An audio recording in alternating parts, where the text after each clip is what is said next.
Ladies and gentlemen, welcome back to the Intelligent Moron with Alex Silva.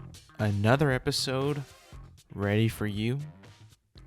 You know, I've been drinking this coffee today. It's an iced coffee to keep me up. And normally I do this because, well, you know, coffee is, I think, good. I think it's delicious. I enjoy the flavor. But also, I actually need it for the effect right now. I need it for the caffeine. I actually need it. Like, there's no way around it. I'm tired. You know, I usually get a good amount of sleep every single night. Every single night, I get a good amount of sleep. I go to bed early. I wake up early. I got a schedule, right? I have a bedtime. My friends know about this. My family knows about it. Everybody knows that I have a bedtime. I made it very clear in my household that I have a bedtime. I got to be in bed by this time, or at least close to it, or preparing to go to bed close to it, right? Always. Well, last night was not the greatest night of sleep. Wasn't that good. In fact, it was horrible because I feel tired. And I was feeling tired throughout the day. The entire day, essentially. I woke up last night at 3:10 a.m. I gotta be up by 5. I'm up and at 'em by 5. Normally, I would think to myself, like, it wouldn't really derail my entire day. Usually doesn't, but for some reason today, of all days, I actually felt it. I don't know what it was, but me waking up at 3:10 in the morning kind of messed up like my entire day. If I'm being honest, like, I didn't feel tired, like super tired to start the day. I felt pretty damn good. I felt pretty energized. I jumped out of bed. You know, when I feel like I got a good night's sleep, I don't take very long to jump out of bed. I can pretty much get out of bed and get in the shower. Good to go. Today, I jumped out of bed. I was feeling good. Only till about like around 10 o'clock in the morning, I started to feel a little tired. And I did remember that I did wake up in the middle of the night. God knows why. Don't know. I have no idea, but I woke up. And it's not like I had trouble going back to sleep. I was able to fall asleep pretty quickly as soon as I did. And I know this because when I did go back to sleep, I had that easy feeling that, that I wasn't stressing out because I did not have to get up right at that second when my body awoken me. I had about 2 hours left to keep on sleeping. So I wasn't like disappointed when I woke up. But maybe I should be now, because anything now that disrupts my sleep, that wakes me up in my super sleepy status. Like, you know, like you hear like terms like all the time being used now to describe the type of sleep that you're now getting. Like deep sleep, REM sleep. I don't know the terms, but I think I was in like the middle of my deep sleep when I woke up. And I think that when you get woken up in deep sleep, it's not very good. It is not something that should be happening to you while you're sleeping. You should be able to be sleeping through that in order for you to feel the maximum energy, receive the maximum amount of energy and a maximum amount of rest during your sleep. You should be sleeping through all the way through that and just sleeping and not being interrupted. And unfortunately, I was interrupted. Unfortunately. You know, shit happens. It's going to happen. Fortunately. Now, I'm sipping on coffee, which I love. You know, I've always told you guys I love coffee. I like it black. Black with some sugar. It's the best. Right now I have some iced coffee because I'm not a psychopath. I don't think that it is okay for you to drink hot coffee in the middle of the day. I don't think so. Here's the reason why. A hot drink, whether it be hot coffee, hot tea, hot cocoa, any other time besides the morning, I feel like it's going to put me to sleep because it is warm. And I get like that cozy feeling where I don't want to stay awake. I want to take a nap. So that's why I go with the iced coffee, because it doesn't give me the feeling that I need to go to sleep right now. It gives me the feeling of you got to stay awake, stay energized, stay focused, good to go. I feel like it's just more of a fitting drink for the time. That way I don't have to, I don't feel like I need to go to sleep or, take a nap. I feel like I'm wide awake, energized. Besides, when you drink like something like cold like that or iced, it like is a counteract to wanting to be asleep. When something is cold and chilly, you don't get like the urge to get all bundled up and go to sleep. Nah. Hot chocolate, hot coffee, any other time besides the morning? Possibly, yes. Other times, throughout the day, no, it's fine. Like, I don't have a problem drinking hot coffee in the morning whatsoever. It kind of wakes me up. It kind of like, because I think it's also like the winter, you wake up kind of cold and you drink hot coffee to start your morning. That's also because you also, wake up from a nice night's of sleep, or hopefully, a good night of sleep, good night of rest. It kind of wakes you up a little bit because it's not cold, whereas a shower, like a cold shower, will wake you up, right? But also a hot one, too, in the morning after you've had your night's sleep will also kind of wake you up. Same with coffee for me in the morning. It kind of does wake me up. It doesn't put me to sleep like it would in the afternoon or the evening if I were to have a cup then. It doesn't do that. For some reason, my brain is trained. Hot coffee in the morning, wake me up. Hot coffee in the afternoon or the evening, I'm winding down. Not sure what it is or how I discovered the meaning and like the I guess like the togetherness between the time period and the temperature of your coffee. How that even comes to be, I don't understand it. But then again, you gotta have it, right? You gotta have coffee, at least I do. I'm a coffee drinker, at least 1 cup a day. Today's 2. Today's 2 cups because I need it. 1 cup in the morning, hot, 1 cup at night or the evening, iced, right? Kind of need it. I'm not like the biggest like caffeine addict either, right?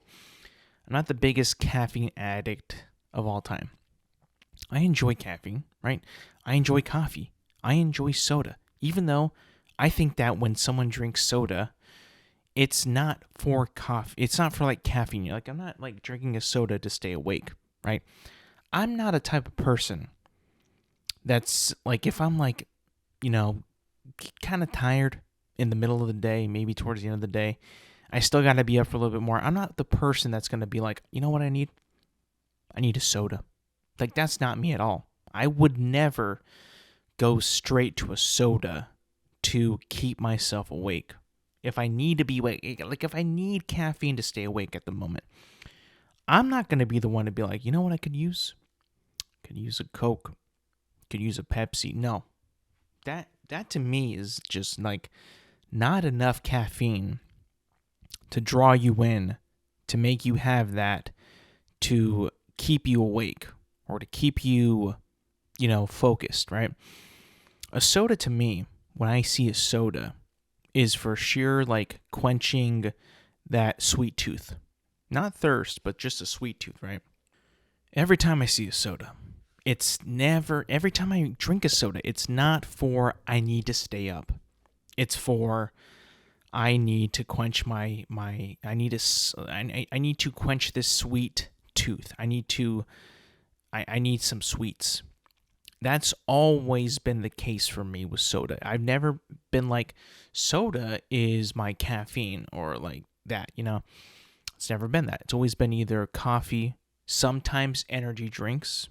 If I really, really, really need it, if I really do, I have drinking 5-hour energies. Those work. Those little shots of 5-hour energy, those work pretty dang well. I ain't gonna lie. Like, I used to drink them almost like every week at least, one time a week in college when I have to stay up and do stuff. I have a long day of like college and work and studying and homework and all that.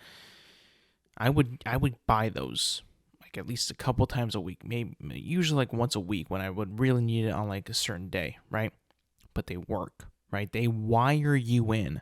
I don't know how much caffeine they have. I have not done the research, but it did wire me. Like, I was extremely focused, and I wouldn't even feel tired at all after I would drink it. After I drank it, there was no like feeling of yawning or like kind of like my eyes being heavy or nothing like that. Like, that's the worst for me. Like, I'm a yawner, right?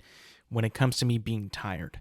But I think the worst thing is, right? A yawn is a noise that, you do it, it still kind of keeps you awake because your body is doing that function, right? When your eyes are heavy, right, and your head gets heavy, that's the worst. At that point, you're like, I am in no control to keep myself awake. Like, I can't do nothing about it, right? I would be sometimes, this is back in the day, when I would be in school, right? And let's say I didn't get a good night's sleep, right? Or I stayed up too late and I'm tired, right? The next morning, and I'm trying to stay awake. And the worst thing about school back then, right, is when, I'm talking about high school, is when you would be assigned an assignment for the day. And this is like an English class, right? You would be assigned to read a passage of something, right? And then write about, answer some questions on this piece of paper that's going to ask you questions about what you just read. I would be the worst at that. I would be the absolute worst. Not because I couldn't read. Like, I didn't know how to put words together to make a comprehensive sentence that made sense in my brain. No. I was tired. And reading silently is one of the things that, to me, if I'm tired, will put me right to sleep. I mean, I would get so many times where I would just be bobbing my head and catching myself just so I could not hit my head on the desk, falling asleep. I mean, it was bad. It's not good. It's not a good feeling to be in that little control of yourself because you simply can't stay awake, right?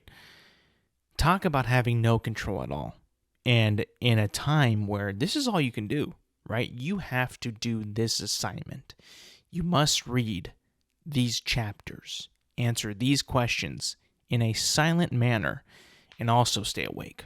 Like, I don't think that teachers back then knew that that was just just gonna put kids to sleep, because it put me to on the verge of falling asleep. Like, every time that was assigned, right? That was one of the worst things that any teacher could make you do, right? At least in math, you kind of have to try to solve an equation. You kind of have to be, smart to do that. Reading English books is somewhat hard, but also easy enough for where you could, like, kind of fall asleep, right? And that would always happen to me. And I always had like English classes like at the end of the day. One time I had in the morning. The rest of the times were like in like the day, I think, or at the end of the day. And man, the worst time to have an English class is at the end of the day, right? The last period before you can go home, because you're already tired, right? You're full. Your belly's full of chow from lunch, right? And you just want to get out of here. You don't even want to go back to school at that point. You just want to go in there. You got English class. You got to go read some books, all that shit. And like, you don't want to do any of that. You're just like, get me the hell out of here. I got a belly full of chow. I got to take a nap. And then at that point, you're like, all right, class, time to read this and answer these, and then you're done. It's like, oh, but, that's like the worst thing ever. That's the worst. Nobody wants to read this. I miss when the teacher would read the book. And this is back in like elementary school, like maybe first grade. That was the best when you couldn't read, when you had to let some teacher read it for you so you could, listen and hear and your brain would like comprehend like what the words were. But when you got old enough where you could read on your own silently, you didn't have to speak when you read. I mean, like read out loud. It was the best. Reading on your own silently, still to this day, if I'm not reading something good, can kind of put me to sleep. Like, I ain't gonna lie, like, most of the times when I read something that isn't interesting, I'm gonna fall asleep. Even if I do get a good night's sleep, there's just something about reading silently, something that's like boring and not good, that I'm gonna fall asleep, right? And I think that, it's because I'm not reading the right stuff. I need to read stuff that's interesting, stuff that'll actually keep me interested and intrigued. That was like maybe the one time where and it wasn't even like in school, where I thought about it and I thought hard, like, why did English class suck so bad? Oh, well, you know what? I think I know. They made us read shitty ass books. What books did you read when you were in high school? What's some grade A shit they made you read? For me, Catcher in the Rye, The Great Gatsby, some dumbass play, Macbeth, I think it was, or Romeo and Juliet. Like some of the worst stuff that you could possibly read, right? And they would make you read it. And I mean, it was just like some of like the most boring ass literature I've ever seen, I've ever read. Romeo and Juliet and Macbeth are pretty much in different languages. Like they're like speaking in like thou art and stuff like that over yonder fortnight. Like, what? Why is the curriculum having me read this? We don't even speak like this whatsoever. I couldn't believe it. I couldn't understand. Why would anybody want me to read something like this, written this way? To appreciate it? Okay, I can see, like, if you want me to appreciate it, cool. But, like, is this going to benefit, like, my comprehension of the English language? Is this going to make me be a better communicator of the English language? Like, I don't think it is. The more I think about what I read in high school that was required by the curriculum, I'm thinking to myself, like, this is bullshit. Like, did I need to read The Great Gatsby? Like, what was the whole, like, what do I gain from reading The Great Gatsby or Catcher in the Rye or The Pearl, right? I don't know. Why couldn't I read something cool like Lord of the Rings? Or, you know what was a good book? I don't know if it was in high school or what when I read it, but what was a pretty cool book, actually, like the one cool book that we read in high school, I'm pretty sure it was high school, was The Lord of the Flies. That was a pretty cool book, but it was about like just some kids on an island going insane. I think one by one they die, and something else. I can't remember exactly like how it ended, but at least it wasn't like what the curriculum deems a quote unquote classic. It was pretty interesting. It's pretty cool. I think they made a movie about it, but I don't remember much of it. I think there was like an older movie and then a more modern movie, but I don't know. I think that there might have been one. Now that I think about it, there was also, I think, another book that we read in high school, and it was also turned into a movie. I'm pretty sure, but let me make sure. I think it was called The Giver. Yeah, it was called The Giver. I'm looking at it right now. This is a movie that came out in 2014, starring Jeff Bridges.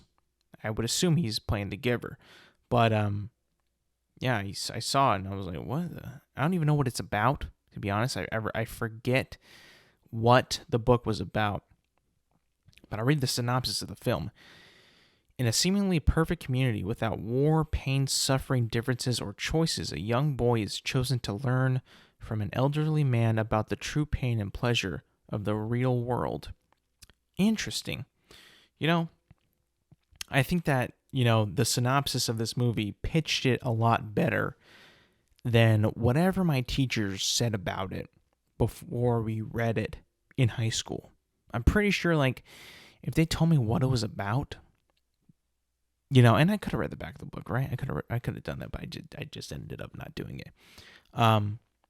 Then I would have been more excited, I think, to read The Giver than I did. You know what? I was a bad student, but I would remember, I think that you were assigned chapters back in the day to read before you had a discussion in class, and I would always never do the reading, ever. I never thought it was something that I wanted to do. It was not it was a book I didn't care about, right? It wasn't pitched well to me. So I decided, I'm not going to read it. I don't give a shit. And then the morning of, I would always try to cram something. Give me some information. Give me something about this chapter. That way I can raise my hand and say, I remember this, or I thought of this when I saw or heard this.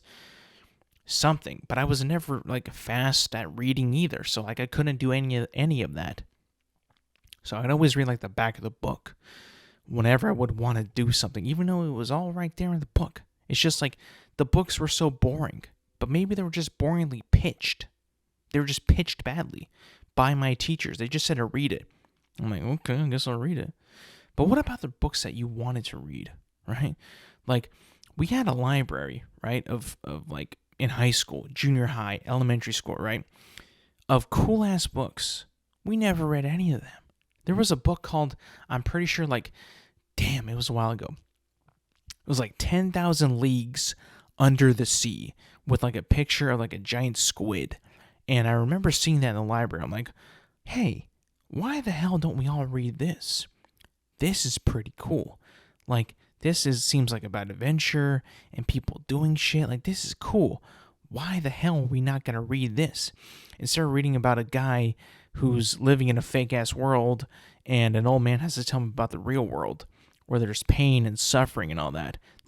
That doesn't seem something like that we should read when we're that young. Or The Great Gatsby, or Catcher in the Rye, or The Pearl, or George and Lenny. We shouldn't be reading that stuff.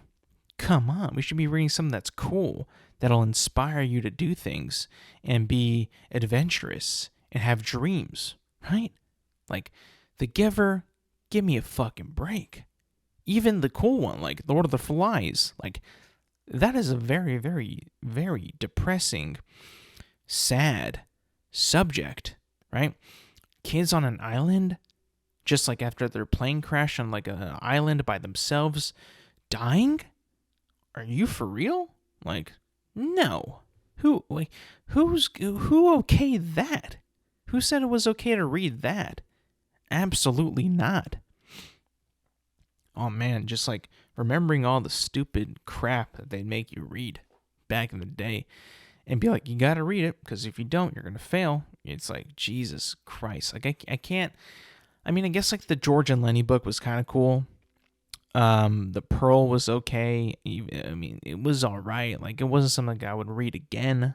You know what I'm saying? The Giver, I don't even remember. I don't want to remember either. Lord of the Flies, again, sounds like the coolest one that I remember, but then again, the subject matter is so dull, so sad, depressing. Nobody should be forced to read that book. Catcher in the Rye, if you know what it's about, the kid should not be reading that either. Holy shit. Absolutely not. And then Macbeth and Romeo and Juliet, get with the times. Give me Hamilton. Even though I don't even care about Hamilton. Anything better than that. Come on, Hamlet. We never read Hamlet. That was a dude with a skull, right? Like he would talk to a skull. Possibly. But I did hear that The Lion King is Hamlet.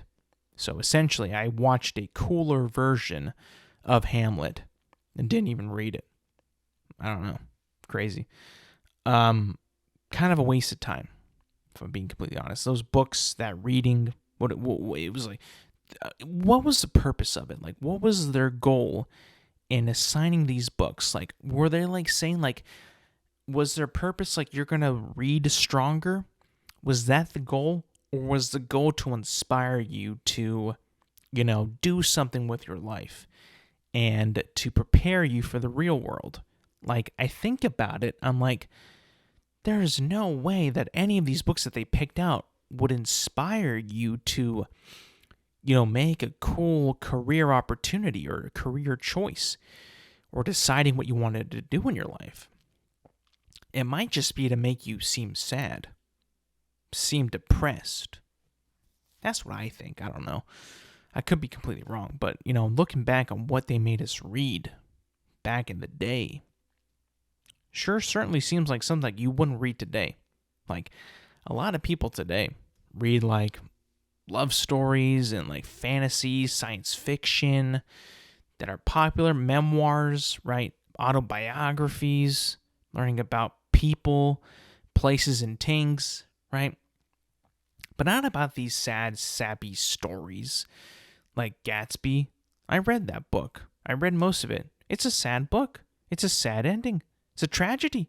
I won't give it away, but, you don't want to read about it. You don't want to hear that stuff. At least I don't. And they made a movie with Leonardo DiCaprio, Tobey Maguire, which I thought, I never saw it all the way through. Seen bits and pieces. I'm like, that's kind of cool. I thought that, Leonardo DiCaprio is such an incredible actor. Like, Leo is so good, right? He's incredible. He was just in Killers of the Flower Moon. Played a great role in that. I love him in Wolf of Wall Street, Departed. And then he's in a film called The Great Gatsby. And I just, like, it seems like a movie that is so, like, not in his, but that would never be in his radar, because, I mean, would you say The Great Gatsby is a children's book? Even though it's not really, but they still make kids read it? I don't know. I mean, I feel like kids are going to know it because of school, and that's how they're going to read it. That's how they're, like, first exposed to The Great Gatsby. But I wouldn't necessarily call it a children's book. But he was in that movie, adapted from the book. And it always seemed like a little, like, I don't know, like, I guess, like, he, just kind of took the role because, I don't know, just never seemed like a role that I would ever think that he would take, right, playing Gatsby. I don't know. I could be completely wrong. Maybe he wanted to do it so badly.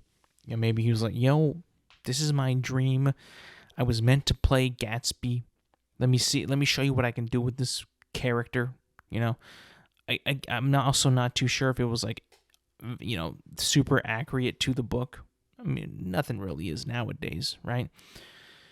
But I would assume that book, it being so good, so well, I guess critically acclaimed as a good book, would, also, the movie might have, overblown some things because it is an adaptation, and, when I stand on adaptations, where I stand on that shit. I don't give a fuck if your book is not, if your movie adapting a book is not as accurate as you would like it to be. I don't give a shit. You're not redoing the book in movie form, right? You're adapting it to the screen, to a movie or a TV show. I truly don't care about the adaptation. I can separate adaptations from the source material. I think that you can. I think that you should. I think that you must see that some areas in books are better this way in the book than they are in a movie. And that you can't really do the way that it is done in the book the same in a movie. There is just differences that you have to notice and see, adapt, maybe even cut them out, right? From a book to a movie or TV show, whatever. There's a lot of things that did not happen in the Lord of the Rings book that happen in the Lord of the Rings movies. A lot of things. You know what? Most people don't give a shit. Why? Because it's a good movie. And then it's also a good book, but you can separate them. You know, when I was a kid, the big one that all the kids read was Harry Potter. Everybody read Harry Potter. Everybody and their mothers and fathers and kids back then read Harry Potter. That was a popular book for the kids back then when I was growing up. And when the last movie came out, right, Deathly Hallows Part 2, there was a lot of people out there that did not like Part 2 because it wasn't like the book. And I always thought to myself, how could this be? The goddamn, they got 2 movies to put 1 book in. How did they mess it up? And that's where when I realized it's not about fitting things in and making it longer and putting things that were in the book that you have to cut for the sake of film, but the whole adaptation process, is also a thing that a lot of people, a lot of book readers just cannot get past. It is like ingrained into them. It is in their soul. Like, I will die, and I will die on this hill, that there is no adaptation that can make it any better because I read this first and I like that more than this. That's fair. That's fine. You can totally be on that side, but I do think that you can't just trash it because it does it in a different way. I understand that you enjoy what you read in the book, but also there's a lot of people out there that didn't read the book that enjoyed the movie, and you bashing on them for that, or you making fun of them for that, or saying that this thing is not good when you think it's good. I don't know. It's a little rude. It's a little like, you're stepping over something that I like. You're affecting the way I feel about this because you apparently are much more sophisticated and you know more than I do. Sounds like you're infringing on what I can feel and what I'm allowed to say. Doesn't feel very good. I don't know. That's just what I feel. And I've never been a part of the people that do egg on people that enjoy the adaptations, right? Mainly, also maybe because I don't read that many books. The last book that I read that was made into a movie, a kid's book that was made into a movie when I was a kid, was Aragon, and I read it after I saw the film that was in theaters. I thought the film was okay. I thought the film was pretty good. I read the book, and I'm like, yeah, the book is better. The book is cool. But I'm not going to be like, yo, this doesn't happen. I truly don't care. Well, maybe it's because I didn't read the book first, so I didn't really have much of a connection to it. But man, when people take the adaptation as like a killing of the source material, Jesus Christ, I mean, it's just so bad. It's just, I feel like it's such a silly fight to partake in, a silly thing to defend, and it's just like, get on with it, man. You got other things to worry about than this shit. All right, moving on though. We had quite the weekend in football. Quite the super wildcard weekend.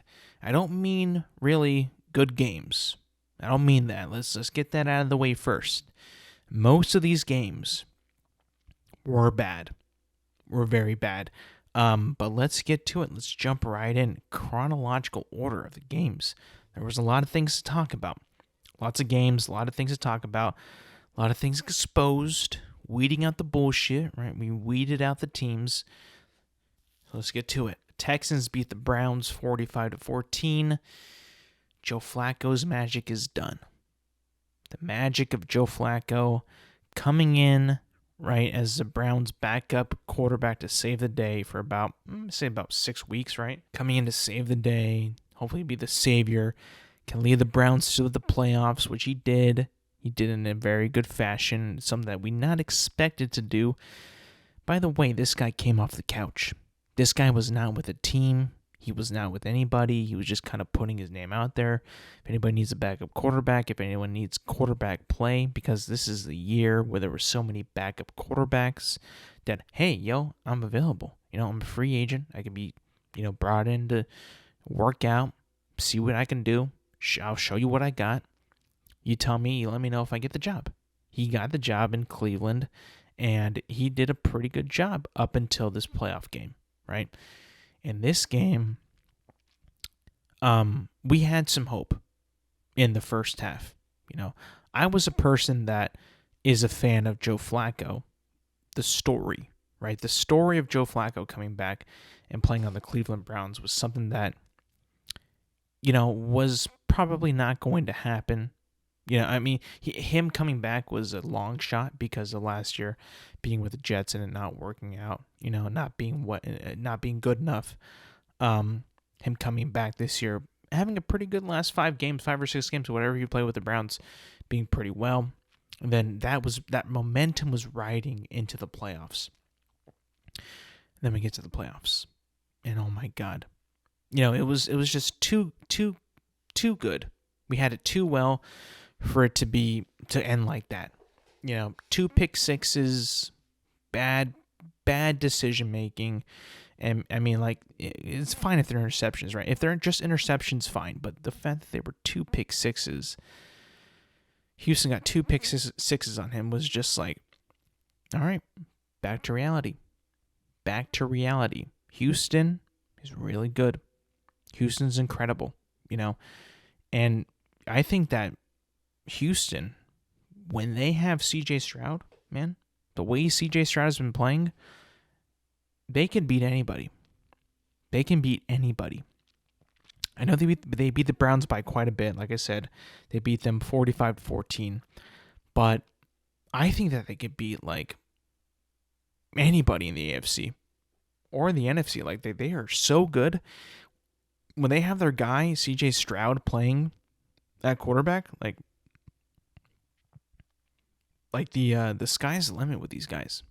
They truly have what it takes. The coaching in DeMeco Ryans, the maturity already of C.J. Stroud, and the discipline of C.J. Stroud, and how he's able to throw the ball down that field with precision accuracy, pinpoint accuracy, and the confidence he has with himself and his coach, that entire team just rallying behind him and knowing, like, everybody on that team believes in C.J. Stroud. Like, they look at him, they see how he plays.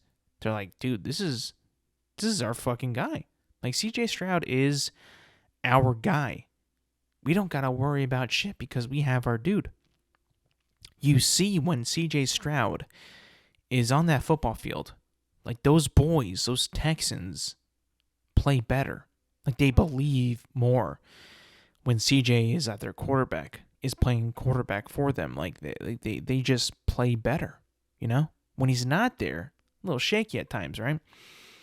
But when he's there, like, it's just like, you can just feel like a shift, like a switch has been switched on. Like, okay, we're in this game. Like, there is no reason why we can't win this game. We got our quarterback. We're going to compete to win. And you can tell.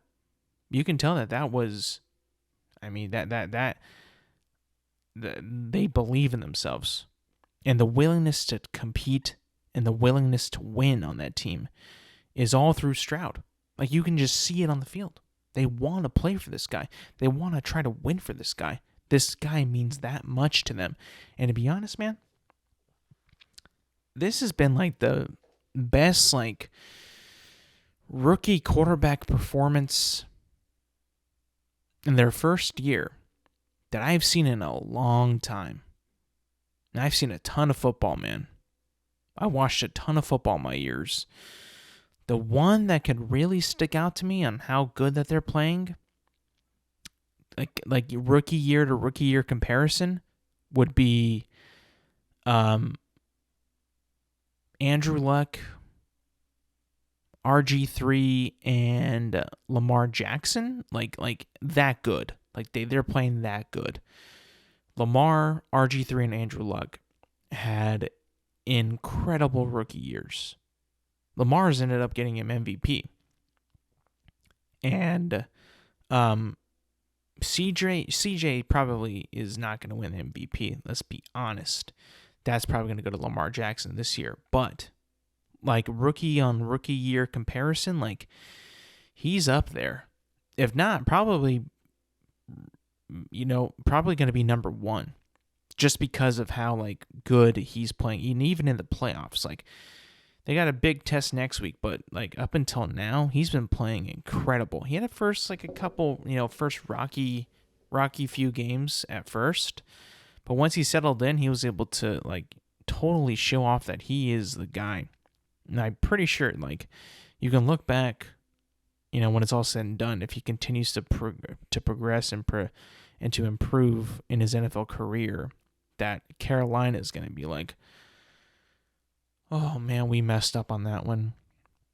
But I guarantee you, though, even though the way that CJ Stroud's been playing this year, I'm pretty sure like nobody in Carolina was like, get CJ over Bryce. Like, Bryce Young, you got to remember, back then was like the dude everybody wanted. For all good reason, too. Like, he was incredible in college. But CJ Stroud, along with the coaching, the way that they've been able to mentor him, coach him to be able to transition to the NFL the way he has, it's pretty incredible. It's pretty damn good.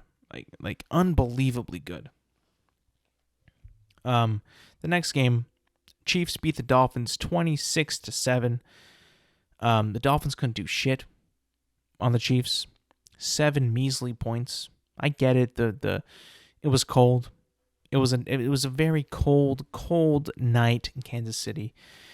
I'm pretty sure with the wind chill, it was about -20, -30 degrees. It was blistery cold. Like, I've been cold in my life. I've been very cold. But to think that it was -20-something degrees because of the wind chill, and even without the wind chill, it was like maybe -4, so not at all warm, just very overall cold. Like, I don't understand like how even the Chiefs were able to play in that, let alone Miami. Like, Miami they were frozen solid. They couldn't move the ball at all. No one. They like, the fact that Miami performed that badly in a cold weather game. Cold weather, you have to win. There's no going back. It's win or go home. And you only score 7 points on Kansas City. And Kansas City's not like, they're cold as well. I know that they live in Kansas City, but they're not living in the cold. They're not like going outside and being out there for an hour to adapt to the cold and moving around. I get they practice, right? They have practice facilities, but I'm pretty sure that those might be indoors. And if they're not, they're still uncomfortable. They're not going to be like, yeah, man, we live here, so we're good. I understand that there's, you being from South Florida and then going to Kansas City is going to be a little bit of a difference, right? But once you put them pads on and you're ready to compete, you should be able to compete with them. Like, they're cold too. They're not like warm. They're not like, evolved so they've adapted. They're cold as well. You should be able to compete. But this whole game just proved that Miami were never capable to beat any good team. They didn't beat a single, I think they beat maybe one team over 500 this entire season. Like one team. And they got away with an 11-6 record.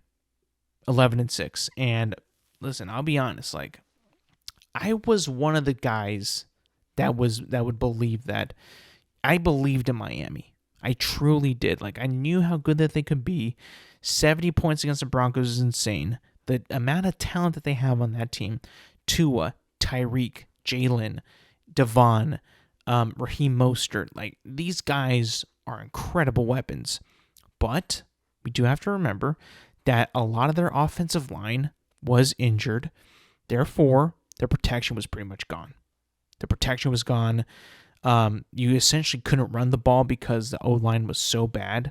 That's also a thing, That's the thing that we have to remember is when we watch that game, they barely even ran that ball because they had no offensive line, which stinks.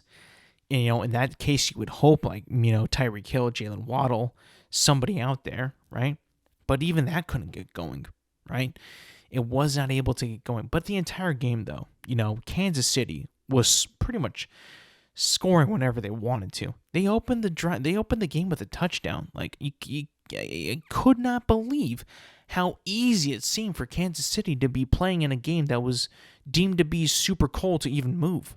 I mean, the way that Kansas City was able to run that ball, even throw the ball, was like, are you guys kidding me? Like, I thought that they were going to have at least a little bit of a struggle, but zero struggle. I couldn't believe it. I was actually blown away how good Kansas City was in that weather. And Kansas City is going to move on, and Miami, frauds, and just like, yeah. I mean, maybe it's like, we can chalk it up to bad luck, right? The injuries and all that. But I think that Miami needs more discipline. They're a flashy team that relies on talent.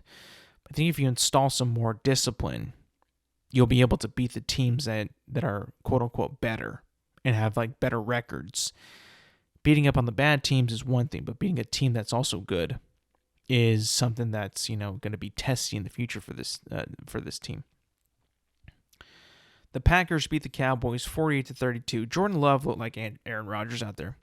Jordan Love looked incredible.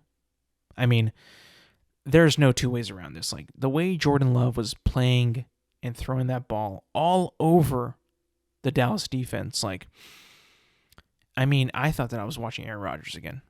I thought that Aaron Rodgers was like possessing Jordan Love, and his essence was just in him, like the way this guy was playing quarterback. And he's improved, actually. You can't deny it. Jordan Love has been getting better throughout the season. He's been getting so much better throughout the season. And for him to go into Dallas to play the way that he played and destroy the Cowboys, the Cowgirls, that way, I mean, if you're a Cowboys fan and you allowed the Green Bay Packers offense with Jordan Love at quarterback to put up 48 points on the Cowgirls at home, I mean, that's disrespectful. I mean, if I'm a Cowboys fan, I'm thinking to myself, like, how in the fuck could we allow the Green Bay Packers to come into Dallas, to AT&T Stadium, and disrespect us like that? It's actually like the way, when I saw it, I'm like, this is, like, Jared Jones has got to be thinking, like, this is unacceptable. Like, this cannot happen. Like, a loss, fine. Competitive loss, sure. You essentially don't even compete for the first half. It's like 28-0, I think, in the first half or something like that. It's embarrassing. And then, Dak Prescott playing terrible, like almost forgetting how to throw the football, interception after interception, drop passing, not being on the same page with his receivers, only going to CeeDee Lamb for so much of the game. Like, was it the play calling? Was it Dak? Was it like what? You can put into point fingers at those two guys, right, on the team, and you wouldn't even be able to figure out whose fault it is. And is it McCarthy, Dak Prescott? I'm thinking more Dak Prescott. Breaking news, by the way, Dallas will not be making a coaching change in 2024. So they're keeping McCarthy at the time of this recording. McCarthy will remain the coach.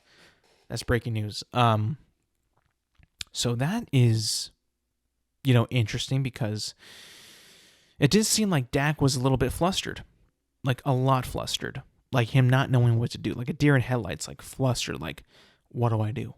I don't know what to do. Like, and he looked like an idiot on that field, and Jordan Love looked like a genius.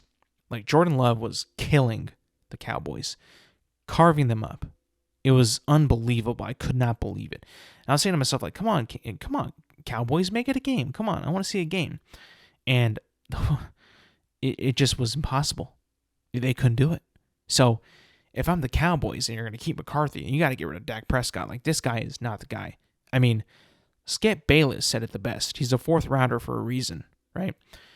He's a fourth rounder, and he's the quarterback of the Dallas Cowboys. that probably can't be a thing that lasts much longer. So, I think if you're the Cowboys, you probably you probably have to get rid of Dak Prescott now. If you're going to keep McCarthy, you got to get rid of Dak Prescott. Question is who they get. No idea. But that game, it was embarrassing. Like, you straight up let the second coming of Aaron Rodgers come on your field at home. Like, I was seeing they were showing like Cowboys fans and Packers fans, throughout the game, and the Cowboys fans were just like, they looked like they were being disrespected, and they were. You have to know when you're being disrespected. Like, if you're a Cowboys fan, like, that was a disrespectful thing. What your team allowed to happen to them at home, that's disrespectful. And then, of course, Dak played well in the second half when it didn't matter, right? When the lead was just too substantial to overcome. And like, oh, now I'm going to throw the ball. Now I know how to throw. Yay. But when it matters, the dude doesn't know how to play the quarterback position when it matters. It's like it goes away. Regular season, he's amazing. He was in the talks for MVP in the regular season. And then now? Kiss that goodbye. Lions beat the Rams 24-23. Best game by far this weekend. Most competitive, most compelling game. Good storyline. Matthew Stafford going back to Detroit to face his old team. Jared Goff facing against his old team and his old coach with the Lions. You got all the storylines here. All the storylines, which I love. I'm a big lover of storylines in sports. Rams fought hard. They fought so hard. And you know what? We would have won. Because Detroit had us in the first half. They really did. They played the better game the first half. But we came back in the second half and we were dominating. We had more of the ball. We had the better chances. The ending kind of screwed us. The ending, no call, screwed us. We should have gotten a pass interference on Puka Nacua on that fourth down to extend it. They tugged on his jersey. I saw it. Wasn't called. And it's sad because we could have won that game. We were coming back. We were storming back. And they didn't really have much to answer. We kind of were breaking down Jared Goff because he was owning us in the first half. And then we were able to come back and compete hard in the second half and almost beat him. And man, that loss took a lot out of me. Like, I was rooting hard. And when we lost, man, I was sad. I was just looking at the TV like, God damn it. Like, we could have beat them. Like, we could have beat the Lions. And you know what? I have nothing against the Lions. I thought that they were a good story as well for this year. But, like, when the Rams had no expectations, people thought we were going to be so terrible. And then we had emerging players like Puka Nacua, Kyron Williams, and playing well, competing well, believing. Like, this team believed that they could keep winning. And for it to end that way, when we were knocking on their doorstep and should have had a first down right there because of a pass interference, like, that was not even called. Like, oh man, it hurts. Like, that night was painful. That was a painful night. It was tough. But you know what? Even though we lost, and I was sad about it. I was very sad. I was so happy because the future of this team, has the competitiveness to not give a shit what anybody else says. And this makes me so happy for Sean McVay and him continuing to be the coach is because he was able to lead his guys through a season which began with no one gives a shit about us. They're expecting us to play so badly.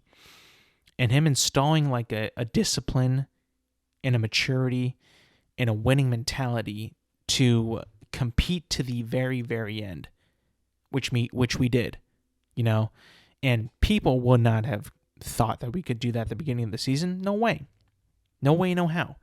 At the beginning of the season, we were a laughingstock. We were projected to be like one of the worst teams in the league. We made the playoffs. We nearly beat the Lions. So it stings. It sucks. I'm still sad. It was an emotional game, very emotional. I know Stafford wanted to win badly. I wanted him to win so badly too. He battled through though. He almost there was a point when he got just obliterated and he was in so much pain. It looked like he might have gotten a concussion as well. But he came back in the game. I was just like, this guy is this dude. I mean, I've said it before, but I love Matthew Stafford. That dude is.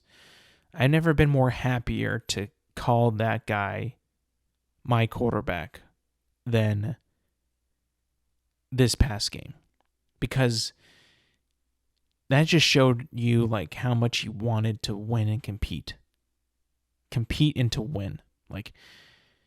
He wanted it so badly, even though he won the Super Bowl. I've never been more prouder of Matthew Stafford than in that game, showing his grit, determination, and wanting to win so badly. I loved every second of it. Even though we lost, I loved it. The Bills beat the Steelers 31-17. Steelers showed that they could compete with the Bills, but the Bills were too much. They were just better. And now Mike Tomlin, apparently his future is uncertain. He was asked a question after the game, are you going to remain the Steelers head coach? He got one more year left in your contract, and he just left. Didn't even answer the question. I never really knew that this was, that he was thinking about this. There were some reports that came out before the game saying he was probably going to take some time off before the game even was kicked off, and I don't even know where that came from. But nonetheless, I saw it. I was thinking to myself, is he really thinking about this? And then, I guess either that question pissed him off, or it was, obviously fake news, and he was just not going to entertain it. But it was bizarre. Bizarre. But you know what? The Steelers in that game, they kept it competitive. The first half, not really, but they kind of battled back. And then it was just, I think the Bills were just too much. Too much of Josh Allen, too much James Cook, and mainly just Josh Allen, just, extending drives and, running for that touchdown. It was maybe a 50-yard touchdown that he ran for. It was just too much for them to overcome. And Mason Rudolph isn't very mobile. You only really got George Pickens. That's your big weapon. He was kind of he wasn't having the best game. He had a couple good catches, but he had actually a really incredible catch in the third quarter. Maybe it was the fourth quarter. I can't remember. But I mean, when you got just one guy out there, that's your big weapon. It's hard. It's tough. And playing in Buffalo too, where it's super cold. The Buffalo crowd's going to be fueling the Bills. It was a tough game to play. And even though they competed, I think it was not the biggest win differential. 31-17 is not terrible, but nonetheless, 2-possession game, and just they didn't have enough to compete with the Bills. Last game, the most telling game, I think. Buccaneers beat the Eagles 32-9.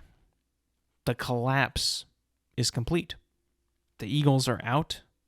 They can no longer continue to get away with it. Now, if you've been following the NFL for this entire season, and you've been following it closely like I have, to me, that the Eagles, when they were 10-1, were not playing like a 10-1 team. They didn't seem like they were fully there, if that makes sense. They didn't seem like they were fully engaged or in full gear like they were the year before. They were getting away with it. They finished the season 1-6, right? They go into the playoffs 11 wins, 6 losses, up against a Bucs team that was 9-8. That was playing some pretty good ball, but also not a very good team coming from the NFC South, right?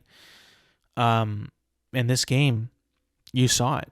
You saw they were just not a complete team. not a together team, a team that didn't really seem like they were playing for each other, a team that was not disciplined in tackling. I've never seen so much embarrassing and bad tackling in a playoff game and then this game in a long time. I mean, that James Bradbury missed tackle and the way how he just kind of walked off the field after it, like, yeah, it just like felt like this team was just broken.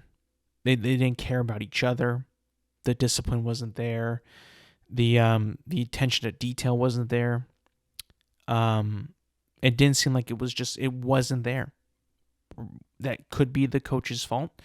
Not installing discipline, not preaching about being disciplined and being, there for your teammates, because it didn't seem like anybody there was playing for anyone else but themselves.